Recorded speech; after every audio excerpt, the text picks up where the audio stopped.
ඒ වුණාට මං අපි දිනන්න තිබ්බ chance එක තිබ්බා. අර මම තීක්ෂණ දුන්නේ විදිහ එක කෙලියම තනියෙන් 50ක් ගෙවුවා. අනිවාර්යෙන් දාන්න. ඌට අන්තිම ඕරේ දෙන්න නැතුව තිබ්බනම් මචං අඩුවයි ඩ්‍රෝ කරලා. එක මැච් එකක් එළියට දාන්න කියන්නේ. මැච් එක අපේ උන් දිනේ බලන්නකො. අය අද තරග කියන මොකද හිතන්නේ? හරි දුකයි. එච්චරයි. මම කියන්නේ. හයිස් තීක්ෂණ කියලා ක්‍රීඩකෙක් ඉන්නව නේද? එයා හරියට බෝල් කරන්නේ නැහැ. ෆීල්ඩින් කරන්නේ නැහැ. එයාට ඉතින් මේ ටීම් එකේ තියන් ඉන්න මොකටද කියලා පොඩ්ඩක් අහලා කියන්න පුළුවන් ලොකු දෙයක්. මේක කොයි හරි ටෙලිකාස්ට් කරන්න. Facebook එකේ හරි දාන්න.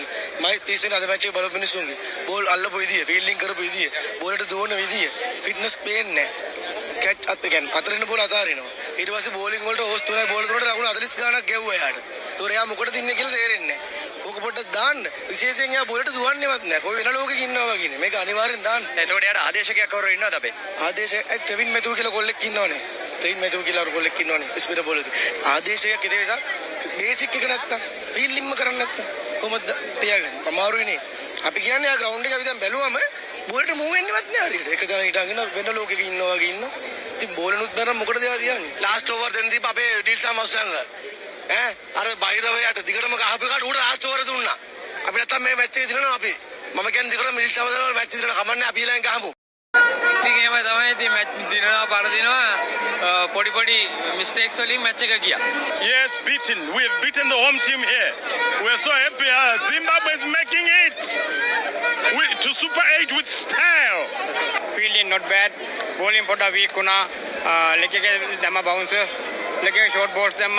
ඒකෙන් තේගොල්ලෝ high එක ගැව්වා. ඒක නිසා score එක ගියා. ඒක අපේ ගාන විකට් ගන්න ටිකක් අමාරු වුණා. ඊට වැඩිය හොඳට ගහන්න තිබ්බා. මෙතනින් එහාට අපිට සුපර් හිට් එකක් තියෙන්නේ. මෙතනින් එහාට මේ විදිහට ක්‍රීඩා නොකරොත් අපිට ලොකු ප්‍රශ්නයක් වෙනවා සුපර් හිට් එක මදීජ පතර නැතුව ගොඩක් අමාරු ඉස්සර සුපර් හිට් එක සෙල්ලම් කරා. තරගාවලිය ජයග්‍රහණය කරන්න ලොකු ඉඩක් දෙපැත්තටම තියෙනවා. දෙපැත්තම දක්ෂ වෙන ලංකාව ඉතින් කියන්නේ ඉතින් අහන්න දෙයක් නැහැ නේ. Do better. Yeah. ශ්‍රී ලංකාව දිනලා බය වෙන්න එපා. මේක ෆයිනල් එක නෙවෙයි මේ normal එක ප්‍රැක්ටිස් මැච් එකක් කියන්නේ ප්‍රැක්ටිස් මැච් එකක්. හැමදාම අපි හොප්ස් එක තමයි හිටියේ. හැමදාම මැච් බලන්න ආවේ එමය අද දිනයි කියලා. අපි දාන තේරව බලන්න. එදා දිනයි කියලා හිතනවා. තාම ශ්‍රී ලංකාවට සපෝට් කරනවා. කෝක් විඳින්න ජීවිතේ රැඳෙන්න. ඔක්කොම ගාන අන්තිමට වෙල්ලාල කියලා විකට් ගත්තා වැඩක් නැහැ. මාස් තීක්ෂණයට දුන්නා ඉවරයි. මැච් එක ඉවරයි. වික්ක තනිකර වික්ක. ඉතින් එහෙම තමයි ඉතින් මැච් දිනනවා පරදිනවා.